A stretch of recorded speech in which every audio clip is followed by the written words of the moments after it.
Hello दोस्तों, नमस्कार। Welcome to my channel.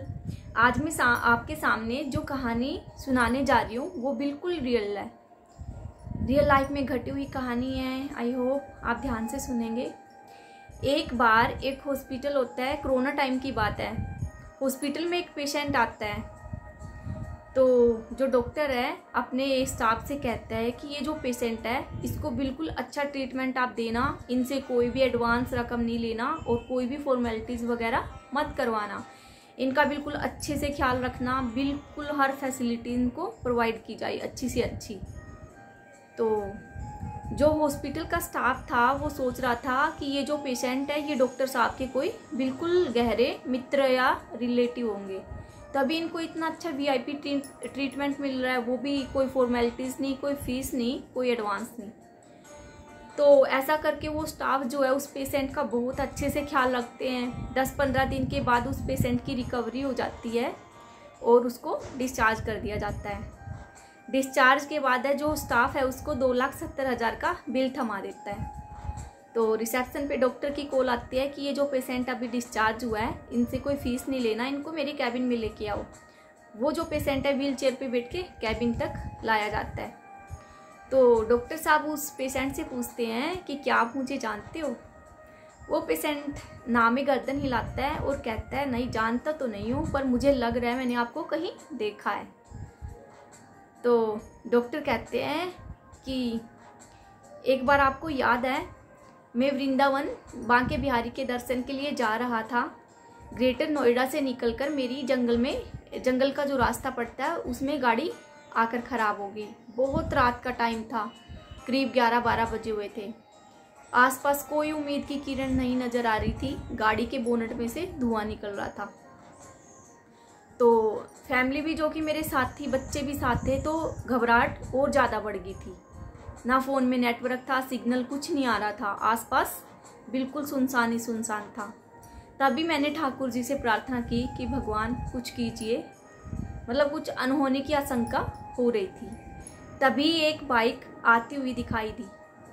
मैंने उम्मीद की किरण से हाथ ऊंचा करके रुकाने का प्रयास किया और तुम रुक गए।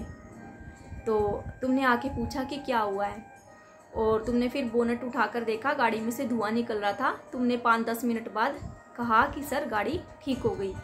हम लोग बहुत खुश हो गए, आपको भगवान का चमत्कार समझ रहे थे कि भगवान ने कोई चमत्कार किया है। उसके बाद मैंने आपसे पूछा कि कितने पैसे हुए। आपने मुझे बताया था कि आप जेवर में ही यहाँ पास में गैराज चलाते हो। तो आपने कहा नहीं, कोई पैसा नहीं हुआ। तो मैंने फिर कहा कि मेरे पास पैसा होते हुए भी मैं बेबस था, कुछ नहीं कर पा रहा था। आप उम्मीद की किरण लेके आए हो, मुझसे पैसे आप ले लो जो आपने काम किया, आप तो वैसे भी गैराज चलाते हो। तो आपने हाथ जोड़कर मुझे एक प्रेरणा दी और मुझे कहा कि साहब मैं किसी मजबूर इंसान से कभी पैसे नहीं ले लेता। मजबूरी में जो काम मैं कर देता हूँ उसके मैं पैसे नहीं लेता। मेरी ज़िंदगी का सिद्धांत है कि कोई मजबूर इंसान अगर मुझे काम के लिए कह रहा है या कोई बेबस है तो उससे मैं पैसे ना लेता हूँ। भगवान ही मेरे कर्मों का लेखा जोखा रखते हैं, मैं भगवान पे ही छोड़ देता हूँ। तो मुझे उस दिन आपकी बात बिल्कुल पिंच कर गई कि इतनी छोटी सी आया वाला इंसान अगर ये सोच सकता है तो मैं एक हॉस्पिटल का मालिक होके क्यों नहीं सोच सकता ये बातें।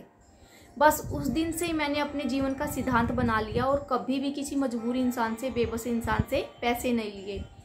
देखते ही देखते मेरी दिन दोगुनी रात चौगुनी उन्नति होने लगी, बिल्कुल पहले से ज़्यादा बढ़ोतरी होने लगी और मैंने बस यही सिद्धांत अपनी लाइफ में अपना लिया। आज 15-20 दिन पहले मैंने जब आपको इस हॉस्पिटल में देखा तो मैं समझ गया कि भगवान मेरे आपके कर्मों को ब्याज समेत लौटाना चाहता है, इसलिए आप मेरे मेहमान हैं। आपसे यहाँ पे कोई फीस नहीं ली जाएगी। आप जाइए, घर जाइए, रेस्ट कीजिए और कोई भी प्रॉब्लम हो तो मुझे कभी भी निसंकोच होके बता देना। तो दोस्तों ये बिल्कुल सच्ची कहानी है नोएडा की, यूपी की। हमारे आसपास ऐसी घटनाएं होती है। भगवान हमें बिल्कुल हमारे कर्मों का जो लेखा जोखा है वो ब्याज समेत लौटाता है। हमारे कर्म लौट के आते हैं, इसलिए अपने कर्मों का लेखा जोखा बनाएं, बिल्कुल अच्छे अच्छे कर्म करें। कभी भी किसी मजबूर इंसान से बिल्कुल उसकी मतलब मजबूरी का फ़ायदा ना उठाएं। अगर कोई मजबूर है, आप उसकी मदद कर रहे हैं तो कभी भी फ़ायदा नहीं उठाएं। उसकी मजबूरी का, बल्कि आगे बढ़कर मदद करें। आज उनके साथ हुआ, कल क्या पता ये आपके साथ भी हो, फिर आपकी भी कोई मदद नहीं करेगा। इसलिए उम्मीद करती हूँ आप ज़रूर समझ गए होंगे। हमेशा मदद करें ज़रूरतमंदों की। ओके, इसी के साथ मैं आपसे विदा लेती हूँ। धन्यवाद।